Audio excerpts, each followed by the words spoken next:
ఇక అప్డేట్ చూస్తే కామారెడ్డి జిల్లాలో వరి కోతలు ఊపందుకున్న ప్రభుత్వం ధాన్యం సేకరణపై దృష్టి సారించలేదు. ఇప్పటి వరకు అధికారులు కనీసం సమీక్ష నిర్వహించడం కానీ కొనుగోలు కేంద్రాలను ఏర్పాటు చేయడం కానీ చేయలేదు. ప్రభుత్వం నుంచి ధాన్యం కొనుగోలు విషయంలో స్పష్టత లేకపోవడంతో రైతులు ప్రైవేట్ వ్యక్తులకు ధాన్యాన్ని విక్రయిస్తున్నారు. గత 10 ఏళ్ల బీఆర్ఎస్ పాలనలో రైతులకు ఎలాంటి ఇబ్బందులు తలెత్తలేదని అన్నదాతలు చెప్పారు. కేసీఆర్ హయాంలో సకాలంలో ధాన్యం కొనుగోలు కేంద్రాల ఏర్పాటు చేశారని గుర్తు చేశారు. ఇప్పుడు ప్రైవేట్లో ధాన్యం అమ్ముకుంటే డబ్బులు వస్తాయో రావోనని రైతులు ఆందోళన వ్యక్తం చేస్తున్నారు.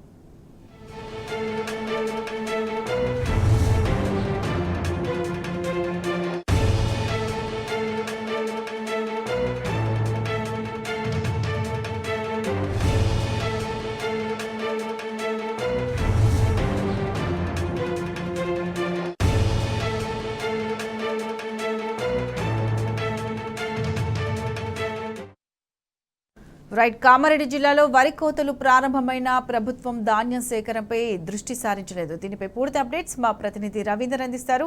Ravinder, good morning. దీనికి సంబంధించి పూర్తి అప్డేట్స్ ఏంటి? కామారెడ్డి జిల్లాలో గత 8 రోజుల నుంచి వరి కోతలు స్టార్ట్ కావడం జరిగింది.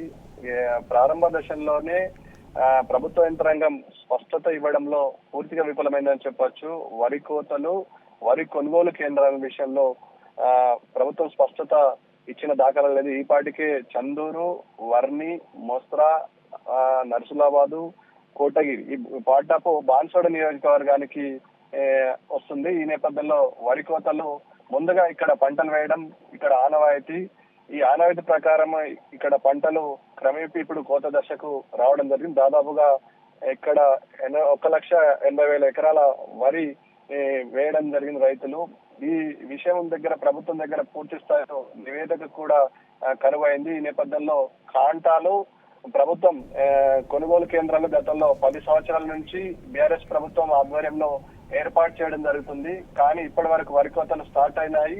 కానీ ఏ గ్రామాల్లో కూడా వరి కోతలకు సంబంధించిన కాంటాలను ఏర్పాటు చేసిన దాఖలాలు లేవు. ఈ నేపథ్యంలో రైతులు ఆందోళన చెందుతున్నారు. ప్రభుత్వం నుంచి ఈ పాటికే స్పష్టత కరువైంది. జిల్లా యంత్రాంగం కానీ రాష్ట్ర స్థాయి యంత్రాంగం కానీ ఇప్పటి వరకు ఎలాంటి ఎఫ్సీ ఆధ్వర్యంలో నిర్వహించే దానికి ప్రభుత్వం ప్రత్యేక చొరవ చూపించాల్సిన అవసరం ఉంటుంది. గత 10 సంవత్సరాల నుంచి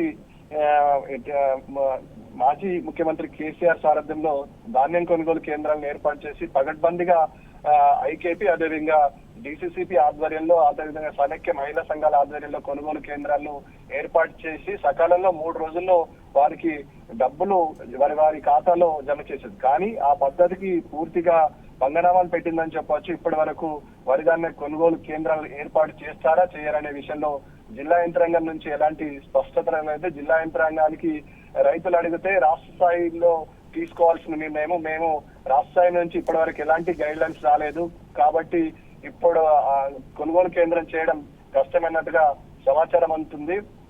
ఈ నేపథ్యంలో రైతులైతే ఆందోళన చెందుతున్నారు. క్రమేపీ ఇది నెల పాటు 40 రోజుల వరకు ఈ కొనుగోలు కేంద్రాలు కొనుగోలు చేయాల్సిన అవసరం ఉంటుంది. భారీ మొత్తంలో వరి ధాన్యం కొనుగోలు ఉంటుంది కాబట్టి ఉమ్మడి నిజామాబాద్ జిల్లాలో దాదాపుగా 40 రోజుల పాటు సాగే ఈ క్రతువుకు రైతులంతా ఎంతో పెద్ద ఆశ పెట్టుకున్నారు. ఈ నేపథ్యంలో ప్రభుత్వం నుంచి ధాన్యం కొనుగోలు చేస్తే బాగుంటుంది. గత 10 సంవత్సరాలు ఎప్పుడు కూడా ఇలాంటి ఇబ్బందులను చూడలేదు. కానీ కక్ష సాధింపు చర్యలో భాగంగానే కనబడుతుంది. ఒక పక్క అకాల వర్షం వల్ల తీవ్ర ఇబ్బంది పడ్డ రైతులు. ఈ నేపథ్యంలో ప్రభుత్వం నుంచి పంట సాయం అందక అదేవిధంగా ఏదైతే బోనస్ ప్రకటిస్తామని చెప్పిందో ఆ బోనస్ కూడా ఇవ్వక తీవ్ర ఇబ్బందులకు గురి చేస్తున్నారు. తలాపున కాళేశ్వరం ఉన్న అటు నిజాం సాగర్ నుంచి నీటి విడుదల చేయడంలో విఫలమైంది. ఇప్పటి వరకు 5 ఎకరాల లోపు రైతు బంధు పడ్డదని చెప్తున్నా క్రమేపీ ఎవరికి కూడా అంత మొత్తంలో కామారెడ్డి అదేవిధంగా ఉమ్మడి నిజామాబాద్ జిల్లాలో ఎక్కడ కూడా రైతు బంధు పడ్డ దాఖలాలు లేవు.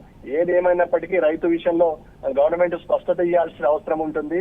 ఉమ్మడి నిజామాబాద్ జిల్లాలో ఉన్నటువంటి అనేక గ్రామాలు క్రమేపీ కోత దశకు వస్తున్న నేపథ్యంలో ప్రభుత్వం నుంచి స్పష్టత కోరుకుంటున్నారు. ఏమీ తోచని పరిస్థితుల్లో ఇక 4-5 రోజుల నుంచి కోసిన ధాన్యం అయితే కల్లాలలోనే ఉంటుంది. ఈ నేపథ్యంలో రైతులకు ఎంతో కొంత ఉపశమనం కలిగించే ఆలోచనతో ప్రైవేట్ వ్యక్తులకు ఒకవైపు అమ్మే ప్రయత్నం చేస్తున్నారు. ప్రైవేట్ వ్యక్తులకు ఒకవేళ అమ్మితే ఆ డబ్బులు వారు ఇస్తారో ఇవ్వరో ఇచ్చిన ఎన్ని రోజులకు ఇస్తారనే విషయం. ఇక ప్రైవేట్ వ్యక్తుల విషయానికి వస్తే గతంలో చాలా సార్లు రైతులు మోసం చేశారు. ప్రైవేటు లారీలు పెట్టి గతంలో చాలా మంది రైతులు మోసపోయారు. అదే పద్ధతి మళ్ళీ కొనసాగుతుందని భయపడుతున్నారు. ఈ నేపథ్యంలో స్పష్టత ఇవ్వాల్సిన అవసరం ఉంటుంది. గవర్నమెంట్ నుంచి స్పష్టత వస్తే బాగుంటుందని రైతులంతా అంటున్నారు. క్రమేపీ ఇప్పటి వరకు జిల్లా స్థాయిలో సమీక్ష సమావేశం కూడా పెట్టినది. ఆ సమీక్ష సమావేశం నిర్వహణ కూడా చేయలేదు. క్రమేపీ ఇక్కడ ఉన్నటువంటి జిల్లా యంత్రాంగం నుంచి దాదాపుగా లక్షలాది గన్ని బ్యాగుల అవసరం ఉంటుంది. ఆ ప్రణాళిక ఇప్పటి వరకు చేయలేదు.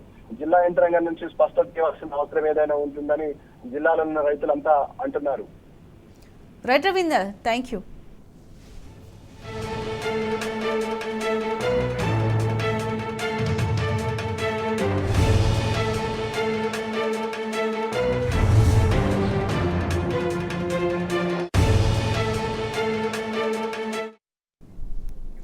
జెడ్ఎంసీ అధికారుల అత్యుత్సాహం వందలాది కుటుంబాలను రోడ్డున పడేసింది. మేడ్చల్ జిల్లా గాజుల రామారం పరిధిలోని షాపూర్ నగర్ కూరగాయల మార్కెట్లో ఎన్ఫోర్స్మెంట్ ఉద్యోగి చందర్ తన ప్రతాపాన్ని చూపెట్టాడు.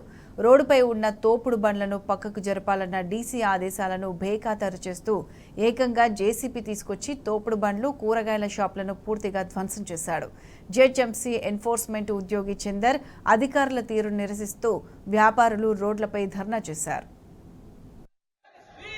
Justice! Down, down! Down, down! Down, down! Justice! Justice! Commissioner, down, down! Municipal Commissioner, down, down! अरे अंदर से जल्दी हो. हाँ ना.